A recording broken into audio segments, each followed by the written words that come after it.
Hello friends, আমি অচিন্ত। আমি tuition kitchen আমি তোমাকে রেসিপি শেয়ার করবো। সেটা হচ্ছে বড় মশার ভাজা আমি দেখাবো। সেটা বানাতে প্রমাণ লেখা আসুন দেখাই। তার আগে একটা কথা বলে দিই, আমার চ্যানেল সেগুলো ছাড়া আছে। আমার যদি ভালো লাগে থাকে অবশ্যই লাইক কমেন্ট ও শেয়ার করবেন, বিশেষ করে শেয়ার করবেন। যদি আমার চ্যানেল নতুন হয়ে থাকেন তাহলে প্লিজ সাবস্ক্রাইব করে দেবেন, নিচে বেল নোটিফিকেশনটা অল করে দেবেন, যাতে আমার ভিডিও আপনার কাছে আগে পৌঁছায়। তার জন্য বড় মশার রেসিপিটা বানাতে কী কী প্রমাণ লেখা আসুন দেখাই।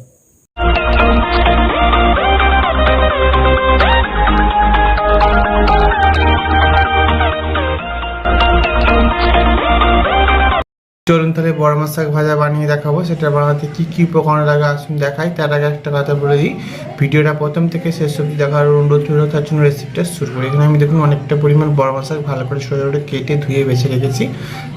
তার জন্য রেসিপিটা শুরু করি। এখানে আমি পেঁয়াজ, রসুন, শুকনো লঙ্কা, কাঁচা লঙ্কা একসাথে ছোটো ছোটো কুচিয়ে রেখেছি। তার জন্য রেসিপিটা শুরু করি। গ্যাসটা যদি কড়াটা বসিয়ে দিয়েছি, এবার গরম হয়ে গেছে, তেল দিয়ে দেবো। তেলটা গরম হয়ে গেছে, মধ্যে পেঁয়াজ আর কাঁচা লঙ্কা, শুকনো লঙ্কা, রসুন কুচি একসাথে যেটা কেটে রেখে দিয়ে দেবো। আগে ভেজে নেবো ভালো করে নেড়ে চেড়ে ভেজে নেবো। আগে ভালো করে শুকনো লঙ্কা, কাঁচা লঙ্কা, পেঁয়াজ, রসুন একসঙ্গে দিয়ে নিচ্ছি। এবার শাকটা দিয়ে দেবো। দেখুন শাকটা দিয়েছি, চাপা দিয়ে আগে শাকটা একটু কমিয়ে নেবো। শাকটা আমার একটু কমে গেছে, মধ্যে লবণ দিয়ে দেবো, সামান্য একটু হলুদ ছড়িয়ে দেবো। ভালো করে ভেজে নেবো। দেখুন শাকটা এমন আটকে একটু ভাজা হচ্ছে, আর একটু ভালো করে ভেজে নেবো। দেখুন শাকটা আমার বড় মশলাকে ভাজা রেসিপিটা হয়ে গেছে। এখানে ভেজে নিচ্ছি ভালো করে, আর ভাজবো না, তবে নামিয়ে নেবো।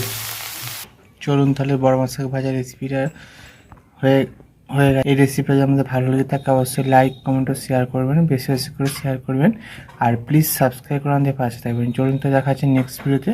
এইরকম নিত্য নতুন ভিডিও পাওয়ার জন্য আমাদের চ্যানেলটাকে অবশ্যই সাবস্ক্রাইব করে আমাদের পাশে থাকবেন। চলুন তো দেখা হচ্ছে নেক্সট ভিডিওতে। আর আপনারা এইভাবে একবার বড় মাছ ভাজা বাড়িতে বানিয়ে দেখবেন, আশা করি ভালো লাগবে।